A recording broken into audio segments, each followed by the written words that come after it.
নমস্কাৰ সকলোকে স্বাগতম জনাইছো দা সামিজ ডিবেটৰ এটা অন্যতম ভিডিঅ'লৈ আৰু আজিৰ ভিডিঅ'টোত আমি কথা পাতিম লাইন সিস্টেম বা লাইন প্ৰথাৰ বিষয়ে। আমি ইতিমধ্যে আগৰ ভিডিঅ'টোত উল্লেখ কৰিছিলো যে 1919 চনৰ পৰা 1942 চনলৈকে অসমলৈ কিদৰে বিভিন্ন উৎসৰ পৰা প্ৰব্ৰজন হৈছিল। আমি কথা পাতিছিলো যে কিদৰে সেই সময়ৰ বেংগলৰ ৰংপুৰ ময়মনসিং ইত্যাদি সমূহ ঠাইৰ পৰা চিলেটৰ পৰা কিদৰে অসমলৈ জনপ্ৰব্ৰজন হৈছিল আৰু আমি কথা পাতিছিলো যে কিদৰে ভাৰতবৰ্ষৰ বিভিন্ন ঠাইৰ পৰা কলিকতাৰ পৰাই হওক বা উৰিষ্যাৰ পৰাই হওক ঝাৰখণ্ডৰ পৰা হওক কিদৰে এডল বৃত্তিমূলক ব্যক্তিয়ে বৃত্তিমূলক এখিনি মানুহে কিদৰে আমাৰ ইয়ালৈ জনপ্ৰব্ৰজন কৰিছিল। আৰু সেই সময়ছোৱাতে আমি ভিডিঅ'টোৰ একেবাৰে শেষলৈ আমি উল্লেখ কৰিছিলো যে লাইন প্ৰথাৰ বিষয়ে আৰু সেই লাইন প্ৰথাৰ বিষয়ে আমি আপোনালোকক কথা দিয়াৰ দৰেই আজি কথা পাতিবলৈ আৰম্ভ কৰিছো। গতিকে যদিহে আপোনালোকৰ কোনোবাই এই ভিডিঅ'টো প্ৰথমবাৰৰ কাৰণে চাইছে তেওঁলোকে পূৰ্বৰ মোৰ সেই ভিডিঅ'টো চাবলৈ অনুৰোধ জনাইছো য'ত আমি কথা পাতিছিলো অসমলৈ হোৱা জনপ্ৰব্ৰজনৰ ইতিহাসৰ প্ৰথমটো খণ্ডৰ বিষয়ে। যি কি নহওক আমি এতিয়া আজিৰ ভিডিঅ'টোলৈ আগবাঢ়ো।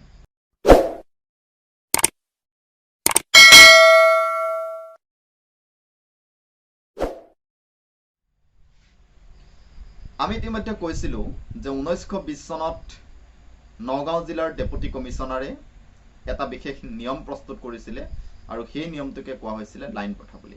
আৰু সেই নিয়মটোৰ অনুসৰি সেই সময়ৰ যিসকল প্ৰব্ৰজনকাৰী ব্যক্তিসকলে দখল কৰিবলগীয়া ভূমি আৰু অসমৰ ইণ্ডিজিনিয়াছ বা খিলঞ্জীয়া ব্যক্তিসকলৰ ভূমিৰ মাজত এডাল ৰেখা টানিবলৈ চেষ্টা কৰিছিল।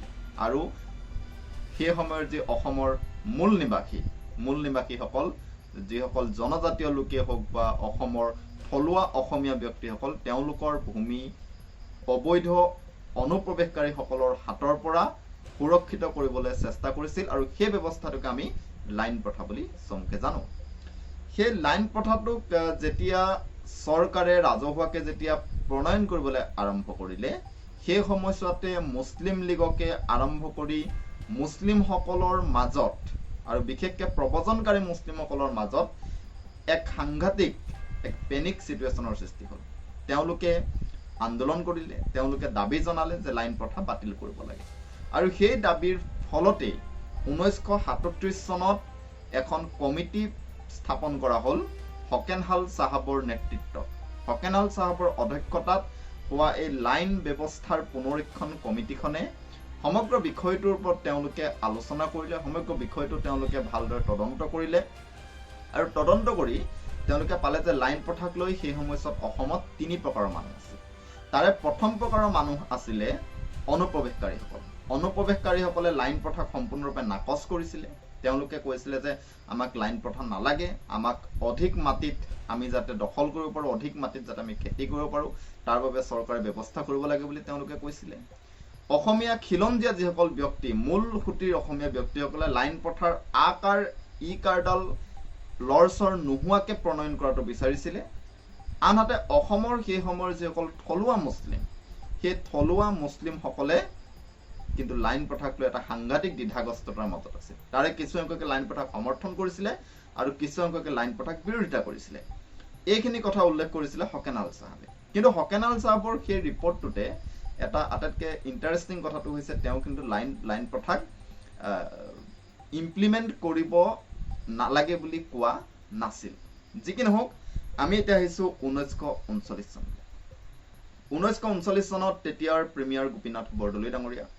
গোপীনাথ বৰদলৈ ডাঙৰীয়াই তেওঁৰ কেবিনেটত সিদ্ধান্ত গ্ৰহণ কৰিলে যে 1 জানুৱাৰী 1938 চন 1/1/1938 এই তাৰিখটোক কাট অফ ডেট হিচাপে লৈ পৰৱৰ্তী সময়ত অসমলৈ অনুপ্ৰৱেশকাৰীক অহাটো বাধা দিব লাগে তাৰ সিদ্ধান্ত গ্ৰহণ কৰিলে।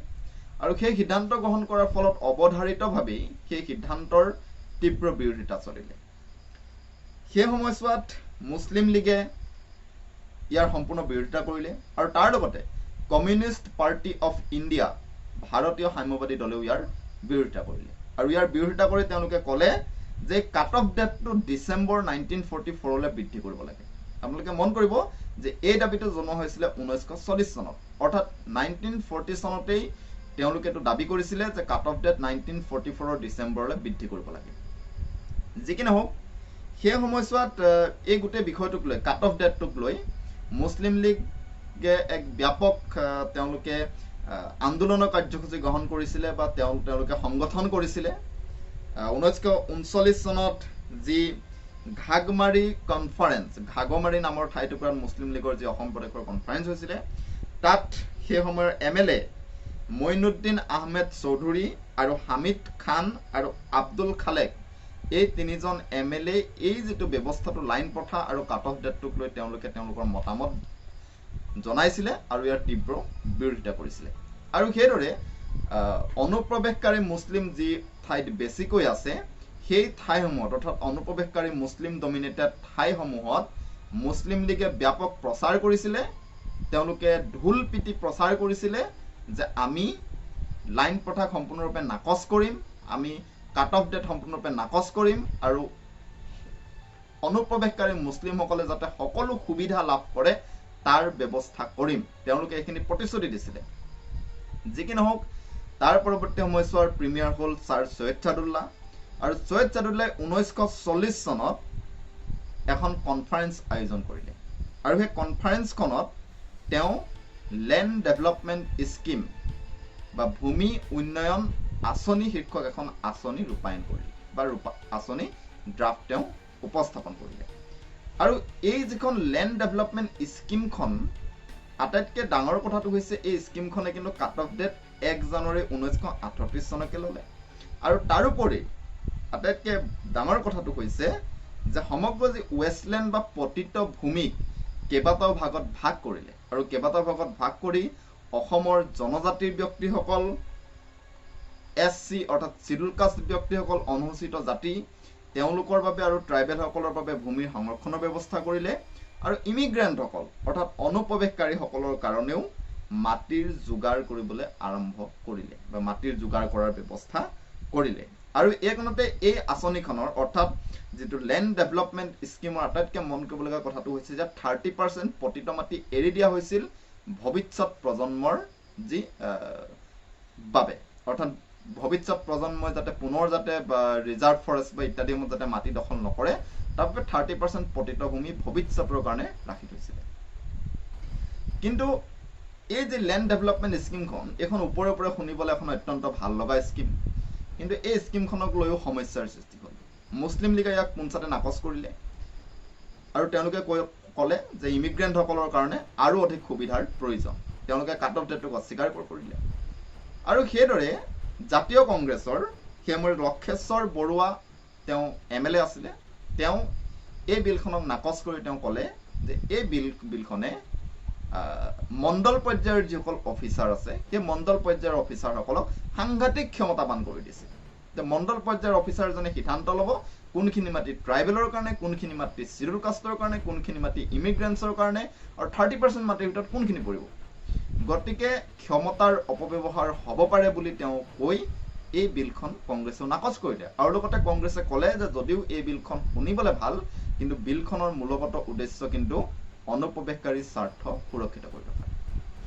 গতিকে ইয়াৰ পৰৱৰ্তী সময়ছোৱাতে অৰ্থাৎ 1941 চনত আৰু এটা ডাঙৰ ঘটনা হ'ল, যিটো ঘটনাৰ কথা নক'লে আমাৰ এই গোটেই কথাখিনি আধৰুৱা হৈ যাব। এইটো এটা সাংঘাতিক বিতৰ্কপূৰ্ণ এটা ঘটনা হৈছিলে যে 1941 চনত যি চেঞ্চাছ হৈছিলে, জনগণনা, সেই জনগণনা হওঁতে তেতিয়া প্ৰিমিয়াৰ ছাৰ ছৈয়দ ছাদুল্লাহে এইটো নিৰ্দেশ প্ৰদান কৰিলে যে 1941 চনৰ জনগণনাটো ধৰ্মভিত্তিক নহয়, কমিউনিটি ভিত্তিক হ'ব লাগে, অৰ্থাৎ জাতিভিত্তিক হ'ব লাগে। আৰু তেওঁ ধৰ্মভিত্তিক গণনা নকৰিবলৈ তেওঁ ডাইৰেকশ্যন দিলে। আৰু তাৰ লগে লগে কি হ'ল যে সমগ্ৰ যি ভাৰতৰ বিভিন্ন হিন্দুত্ববাদী সংগঠনসমূহ, অসমৰ বিভিন্ন সংগঠনসমূহে ইয়াৰ বিৰুদ্ধে মাৰ বান্ধি থিয় হ'ল। কিয়? তাৰ কাৰণটো হৈছে এইটো যে জাতিভিত্তিক যেতিয়া জনগণনা হ'ব, তেতিয়া অসমখনক এখন মুছলিম মেজৰিটি ৰাজ্য হিচাপে, মুছলিম মেজৰিটি প্ৰভিন্স হিচাপে ডিক্লেয়াৰ কৰিবলৈ ছাদুল্লাৰ বাবে সহজ হৈ পৰিব। কাৰণ আমি জানো যে হিন্দুসকলৰ মাজত বিভিন্ন ভাগ আছে, এতিয়া আহোম, কছাৰী, বড়ো ইত্যাদি তেনেকৈ বিভিন্ন আমি ভাগ কৰিব পাৰোঁ, মিচিং। সেই তেনেকৈ সেই ভাগখিনিৰ মাজত যেতিয়া ভাগ হৈ যাব, তেতিয়া কিন্তু হিন্দু বুলি লিখা মানুহৰ সংখ্যা কমি যাব। আৰু তাৰ বাবেই ছাৰ সৈয়দ ছাদুল্লাই এইটো ডাইৰেকশ্যন দিছিলে যে সেন্সাস ধৰ্মভিত্তিক নহয় জাতিভিত্তিক হ'ব লাগে। গতিকে ইয়াৰ বিৰুদ্ধে সমগ্ৰ দেশতেই আন্দোলন হ'ল। গোপীনাথ বৰদলৈয়ে এই ব্যৱস্থাটোক তীব্ৰভাৱে বিৰোধিতা কৰিলে। তাৰ লগতে হিন্দু সভায়ো বিভিন্ন ঠাইত প্ৰতিবাদী কাৰ্যসূচী ৰূপায়ণ কৰিলে। সেই সময়ছোৱাতে 1941 চনৰ 27 নৱেম্বৰ তাৰিখে গুৱাহাটীলৈ আহিছিলে বীৰ সাভাৰকাৰ। বীৰ সাভাৰকাৰে গুৱাহাটীৰ যি অসম প্ৰাদেশিক হিন্দু সভাৰ সভাত অংশগ্ৰহণ কৰি তেওঁ কংগ্ৰেছকো সমালোচনা কৰিলে আৰু মুছলিম লীগকো সমালোচনা কৰিলে আৰু সমালোচনা কৰি এক তীব্ৰ প্ৰৰোচনামূলক বক্তৃতা প্ৰদান কৰিছিল। আৰু সেই প্ৰৰোচনামূলক বক্তৃতা প্ৰদান কৰি কৈছিলে যে হিন্দুসকলে এই ঘটনাটোৰ বিৰুদ্ধে কংগ্ৰেছৰ যি নন ভায়লেণ্ট অহিংস নীতিক আঁতৰাই ৰাখি কাম কৰিব লাগে। অৰ্থাৎ তেওঁ কি ইশাৰা প্ৰদান কৰিছিলে, তেওঁ কি ইংগিত প্ৰদান কৰিছিলে, এই কথাষাৰ আমি নিশ্চয় উপলব্ধি কৰিব পাৰিছোঁ। যি কি নহওক, এই যি গোটেই ব্যৱস্থাটো 1941 চনৰ এই তেওঁৰ সেন্সাছৰ যি ডাইৰেকশ্যন দিছিলে ছাৰ সৈয়দ ছাদুল্লাই, তাৰ বিৰুদ্ধে হোৱাত যি তীব্ৰ প্ৰতিবাদ, এই প্ৰতিবাদৰ হেঁচাত হেও মানি 12 ডিচেম্বৰ 1941 চনত ছাৰ সৈয়দ ছাদুল্লাই প্ৰিমিয়াৰ পদৰ পৰা পদত্যাগ কৰিলে। আৰু প্ৰিমিয়াৰ পদৰ পৰা পদত্যাগ কৰাৰ পাছত 6 মাৰ্চ 1942 চনত সেই সময়ৰ অসম প্ৰভিন্সৰ গভৰ্ণৰ ৰবাৰ্ট ৰেইডে সমগ্ৰ ৰাজ্যখনৰ শাসন নিজৰ হাতলৈ নিলে। আৰু নিজৰ হাতলৈ নিয়েই তেওঁ কি কৰিলে, তেওঁ আটাইতকৈ ডাঙৰ কাম এটা কৰিলে যে ছাদুল্লা ডাঙৰীয়াই যিখিনি কথা ঘোষণা কৰিছিলে ৱেষ্টলেণ্ড পতিত ভূমিৰ বিতৰণৰ পৰা আৰম্ভ কৰি আমাৰ ধৰ্মভিত্তিক যে সেন্সাছৰ পৰিৱৰ্তে জাতিভিত্তিক সেন্সাছৰ কথা, সেই কথাখিনি তেওঁ নাকচ কৰি পেলালে। কিন্তু সেই সময়ছোৱাতে সমগ্ৰ ভাৰতত এটা অতি ডাঙৰ ঘটনা হৈছিল। আমি সকলোৱে জানো যে 1942 চনত এক ব্যাপক আন্দোলন হৈছিলে। সেই আন্দোলনৰ সময়ছোৱাত কংগ্ৰেছৰ বিভিন্ন নেতাসকলক জেললৈ প্ৰেৰণ কৰিছিলে। সমগ্ৰ দেশত এক ৰাজনৈতিক অস্থিৰতা আৰু ব্ৰিটিছ চৰকাৰৰ বিৰুদ্ধে এক প্ৰতিষ্ঠান বিৰোধী ঢৌ দেখা পোৱা গৈছে।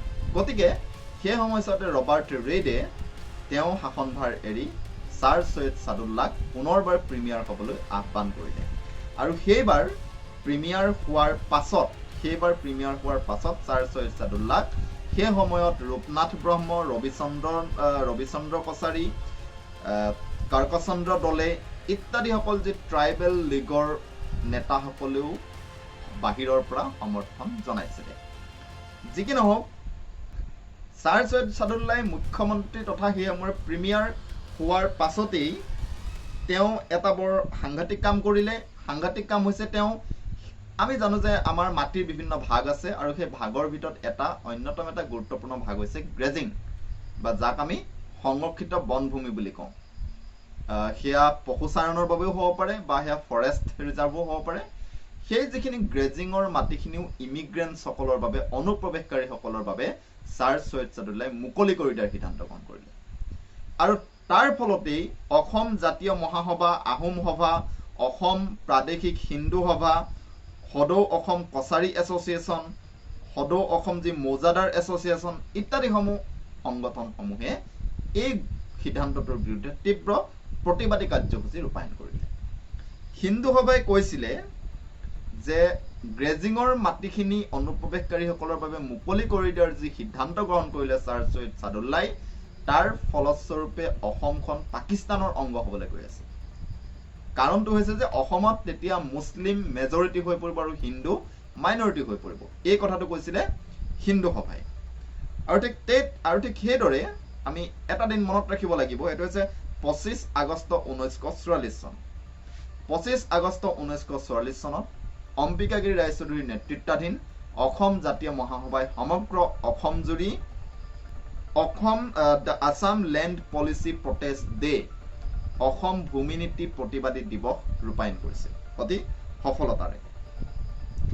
আৰু এইসমূহ যি হেঁচা আন্দোলন, এইসমূহৰ ওচৰত সেও মানি 16 পৰা 19 ডিচেম্বৰ 1944 চনৰ এই তাৰিখকেইটাত, এই দিনকেইটাত ছাৰ সৈয়দ ছাদুল্লাই এখন সৰ্বদলীয় কনফাৰেন্স আয়োজন কৰিলে।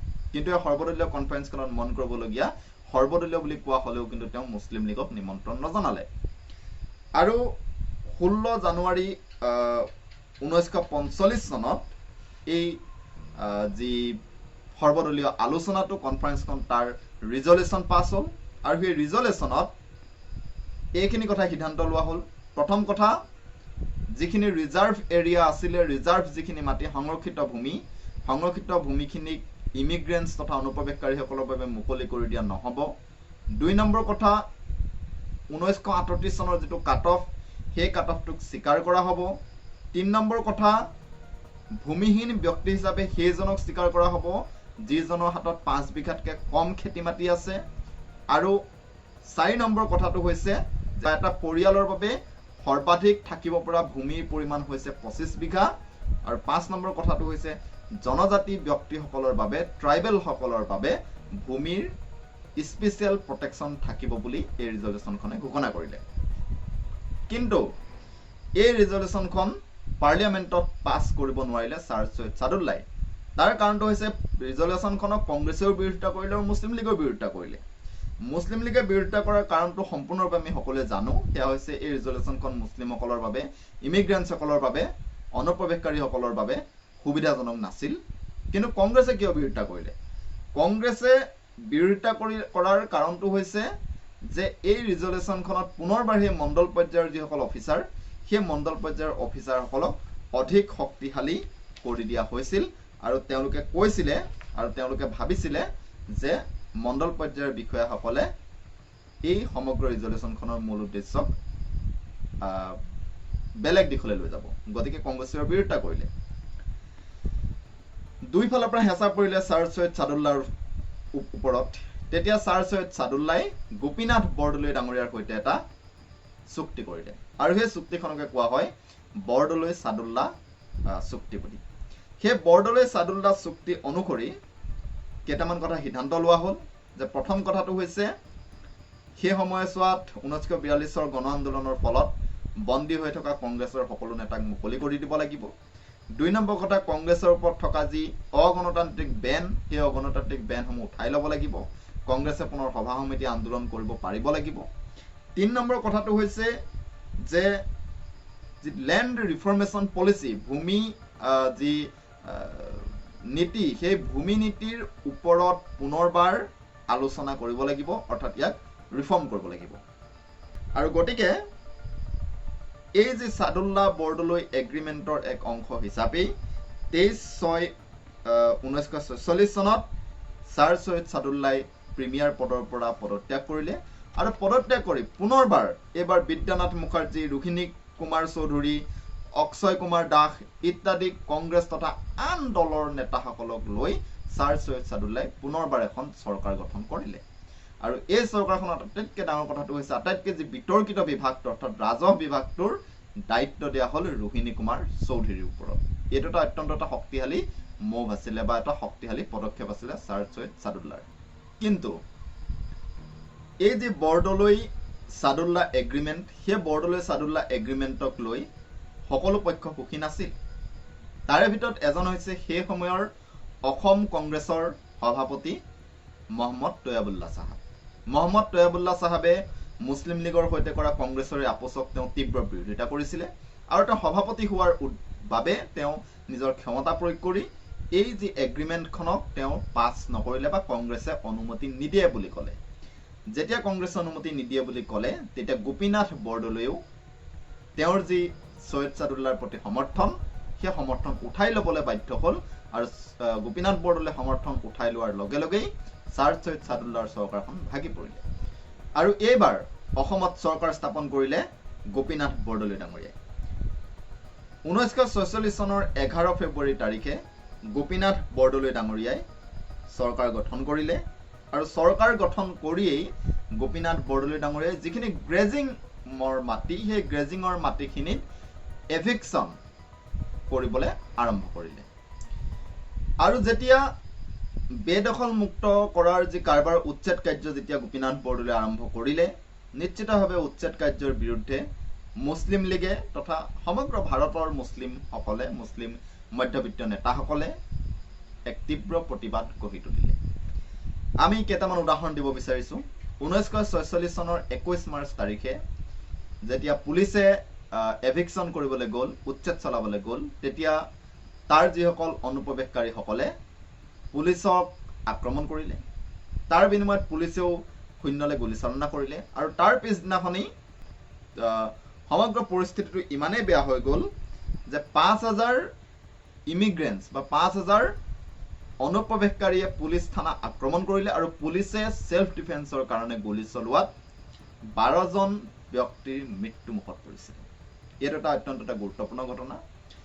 সেইদৰে 1946 চনৰ 7 এপ্ৰিল তাৰিখে মহম্মদ আলী জিন্না গুৱাহাটীলৈ আহিলে আৰু মহম্মদ আলী জিন্না গুৱাহাটীলৈ আহি তেওঁ এটা বিৰাট এটা প্ৰভোকেটিভ তেওঁ ভাষণ প্ৰদান কৰিলে। আমি আগতে পঢ়িছিলোঁ যে বীৰ সাভাৰকাৰে আহি গুৱাহাটীত প্ৰভোকেটিভ ভাষণ প্ৰদান কৰিছিলে। ঠিক একেদৰে মহম্মদ আলী জিন্নাইও আহি গুৱাহাটীতে পুনৰ এটা প্ৰভোকেটিভ ভাষণ প্ৰদান কৰিলে আৰু ঠিক তাৰ পাছতেই 30 এপ্ৰিল 1946 চনত অসম প্ৰাদেশিক মুছলিম লীগে এটা সিদ্ধান্ত গ্ৰহণ কৰিলে যে তেওঁলোকে গোপীনাথ বৰদলৈ চৰকাৰৰ বিৰুদ্ধে প্ৰত্যক্ষভাৱে সংগ্ৰামত লিপ্ত হ'ব, তেওঁলোকে ডাইৰেক্ট একশ্যন ডে পাতিব। আৰু সেই সময়ছোৱাতে অসমৰ যি জনজীৱন, অসমৰ সমাজ জীৱনলৈ আৰু এজন ব্যক্তিৰ এটা শক্তিশালী এটা ভূমিকা পালন কৰিছিল। আমি সেই ব্যক্তিজনৰ নাম পূৰ্বৰ ভিডিঅ'টোত উল্লেখ কৰিছিলোঁ, আপোনালোকে পূৰ্বৰ ভিডিঅ'টো চাব পাৰে। সেই ব্যক্তিজন হৈছিলে মৌলানা আব্দুল ভাসানী চাহাব। আমি মৌলানা আব্দুল ভাসানী চাহাবে এই সমগ্ৰ বিষয়টোক লৈ কি কাম কৰিলে আমি এতিয়া সেই কথাখিনি আলোচনা কৰিম। উচ্ছেদ কাৰ্য চলি থাকিলে আৰু উচ্ছেদ কাৰ্যই সমগ্ৰ অসমৰ বিভিন্ন ঠাই, তেজপুৰ, নগাঁও ইত্যাদি, বৰপেটা ইত্যাদিসমূহ ঠাইত উচ্ছেদ কাৰ্য চলি থাকিলে আৰু সেই উচ্ছেদ কাৰ্যৰ বিৰুদ্ধে মৌলানা আব্দুল ভাসানীয়ে অসম প্ৰাদেশিক মুছলিম লীগৰ হৈ এক হৰতাল কাৰ্যসূচী আৰু আমৰণ অনশনৰ কাৰ্যসূচী ঘোষণা কৰিলে। তথা আব্দুল ভাসানী চাহাবে এইটো কথাও ক'লে বা এনেধৰণৰ ইংগিতো প্ৰদান কৰিলে যে যিসকল ইমিগ্ৰেণ্টছক, যিসকল প্ৰব্ৰজনকাৰীক চৰকাৰে উচ্ছেদ কৰিছে তেওঁলোকে ৰাতিটোৰ ভিতৰতে গৈ পুনৰ মাটিখিনি দখল কৰি ল'ব লাগে। তেওঁ সেই ধৰণৰ বুদ্ধি প্ৰদান কৰিলে আৰু সেইমতে বিভিন্ন ঠাইত হোৱা উচ্ছেদৰ পাছতেই সেই ঠাইখিনি কিন্তু ৰাতি পুনৰবাৰ যিসকল অনুপ্ৰৱেশকাৰীসকলে পুনৰবাৰ ঘৰ দুৱাৰ সাজি পেলালে আৰু তাৰ ফলত সমগ্ৰ যি উচ্ছেদ কাৰ্যটো এক জটিল প্ৰক্ৰিয়ালৈ ৰূপান্তৰ হৈ পৰিলে। আৰু ঠিক তাৰ সমান্তৰালভাৱে মৌলানা আব্দুল ভাসানী চাহাবে বৰপেটাত আমৰণ অনশন কাৰ্যসূচী ঘোষণা কৰিলে। মৌলানা আব্দুল ভাসানী চাহাবে যি আৰম্ভ কৰা হৰতাল, সেই হৰতাল কাৰ্যসূচী সমগ্ৰ অসমত বিয়পি পৰিলে। গুৱাহাটী, নগাঁও, তেজপুৰ, বৰপেটা ইত্যাদি বিভিন্ন ঠাইত, গোৱালপাৰা ইত্যাদি বিভিন্ন ঠাইত এই আন্দোলন বিয়পি পৰিলে আৰু তাৰ ফলতেই গোপীনাথ বৰদলৈ চৰকাৰে যি অসমৰ আইন পৰিস্থিতি নিয়ন্ত্ৰণ কৰিবলৈ Assam maintenance of public order ordinance শীৰ্ষক এখন চাৰ্কুলাৰ প্ৰণয়ন কৰিবলৈ বাধ্য হ'ল আৰু সেই চাৰ্কুলাৰখনৰ যোগেদি মুছলিম লীগৰ বিভিন্ন নেতা কৰ্মীক গ্ৰেপ্তাৰ কৰিবলৈ আৰম্ভ কৰিলে। কিন্তু মুছলিম লীগ ক্ষান্ত হৈ বহি নাথাকিলে। তেওঁলোকে এইবাৰ এই যিখন Assam maintenance of public order ordinance, সেই অৰ্ডিনেন্সখনৰ বিৰুদ্ধেও তেওঁলোকে সংগ্ৰাম কৰিলে আৰু মৌলানা আব্দুল ভাসানী চাহাবে অসম আৰু বেংগলৰ মুঠ 15,000 মুছলিম প্ৰতিনিধিক লৈ তেওঁ এটা ডাঙৰ এটা জইণ্ট কনফাৰেন্স কৰিলে। অসম আৰু যি বেংগলৰ মুছলিম লীগৰ এটা জইণ্ট কনফাৰেন্স কৰিলে আৰু জইণ্ট কনফাৰেন্স কৰি আইন অমান্য আন্দোলন কৰাৰ ঘোষণা কৰিলে আৰু সেই আইন অমান্য আন্দোলন প্ৰত্যক্ষভাৱে বৰদলৈ চৰকাৰৰ বিৰুদ্ধে হ'ব বুলিও তেওঁ কিন্তু স্পষ্টকৈ ঘোষণা কৰিলে আৰু তাৰ ফলশ্ৰুতিতে সমগ্ৰ অসমত স্বাধীনতাৰ ঠিক কেইদিনমান আগতেই কিন্তু অসমত চলি আছিলে পাব্লিক যি অৰ্ডাৰ অৰ্ডিনেন্স বিৰোধী আৰু লাইন প্ৰথাৰ বিৰোধী এক তীব্ৰ গণ আন্দোলন আৰু সেই গণ আন্দোলনৰ নেতৃত্ব প্ৰদান কৰিছিলে মৌলানা আব্দুল ভাসানী চাহাবকে প্ৰমুখ্য কৰি সেই সময়ছোৱাৰ মুছলিম লীগৰ নেতাকৰ্মীসকলে। আৰু ঠিক সেইদৰে 9 এপ্ৰিল 1947 চনত ছাৰ সৈয়দ ছাদুল্লাই গুৱাহাটীত এটা বৰ সাংঘাতিক কথা ক'লে। এই কথাটো আমি সকলোৱে জনাটো উচিত বুলি মই ভাবোঁ। তেওঁ সেইদিনাখনি গুৱাহাটীৰ যি আইন অমান্য আন্দোলনৰ এটা ৰেলীক সম্বোধন ধৰি তেওঁ এই বুলি ক'লে যে 1921 চনৰ পৰা 1947 চনলৈকে অসমত মুছলিমসকলৰ যি বৰ্ধিত প্ৰব্ৰজন, আমি এইকণতে ক'ব বিচাৰিছোঁ যে মুছলিমসকলৰ জনসংখ্যা কিদৰে 3টা দশকৰ ভিতৰতে 4টা দশকৰ ভিতৰতে কিদৰে ডাবলিং হৈ গৈছিলে, কিদৰে ট্ৰিপলিং হৈ গৈছিলে, এই সম্পৰ্কে আমি পূৰ্বৰ ভিডিঅ'টোত উল্লেখ কৰিছিলোঁ। সেই কথাটোকে ছাৰ সৈয়দ সাদুল্লাই এই টিপ্পনীটো দিলে যে এই যে জনসংখ্যা বৃদ্ধি, এই জনসংখ্যা বৃদ্ধি মুঠেই অস্বাভাৱিক নহয়, বৰং এয়া অতিশয় স্বাভাৱিক আৰু এয়া হৈছে নেচাৰেল যি বাৰ্থ ৰেট, নেচাৰেল বাৰ্থ ৰেটৰ কাৰণে। আৰু ঠিক এই আইন অমান্য আন্দোলন চলি থকাৰ সময়ছোৱাতেই ভাৰতবৰ্ষৰ সমগ্ৰ ৰাজনীতিত কিছুমান সাংঘাতিক পৰিৱৰ্তন হৈছিলে আৰু সেই পৰিৱৰ্তনৰ এটা অংশ হিচাপে ইয়াৰ পৰৱৰ্তী সময়ৰ ইতিহাস হৈছে চিলেট ৰেফাৰেণ্ডাম বা চিলেট গণভোট আৰু সেই সময়ৰ যি সমগ্ৰ গ্ৰুপিঙৰ পলিচি, এই গ্ৰুপিঙৰ পলিচি আৰু গ্ৰুপিঙৰ ৰাজনীতি হৈছে ইয়াৰ পৰৱৰ্তী সময়ৰ ইতিহাস। যি কি নহওক, আজিৰ সমগ্ৰ আলোচনাটো আজি অকণমান দীঘলীয়া হ'ল। এই আলোচনাটোত আমি লাইন প্ৰথাৰ বিষয়ে সমগ্ৰ কথাখিনি ক'লোঁ, কিদৰে গোপীনাথ বৰদলৈ চাহাব, ছাৰ সৈয়দ সাদুল্লাহ, মৌলানা আব্দুল ভাসানী ইত্যাদি ব্যক্তিসকলে কিদৰে সমগ্ৰ পলিটিকেল চিটুৱেশ্যনটো তেওঁলোকে ডেভেলপ কৰিছিলে, এই সম্পৰ্কে আমি আলোচনা কৰিলোঁ। আমি এইকণতে আমি আলোচনা কৰিব লাগিব পৰৱৰ্তী মোৰ ভিডিঅ'ত যে অসমত মুছলিম লীগৰ উত্থান কিদৰে হৈছিলে, এই সম্পৰ্কে আমি আলোচনা কৰিব লাগিব।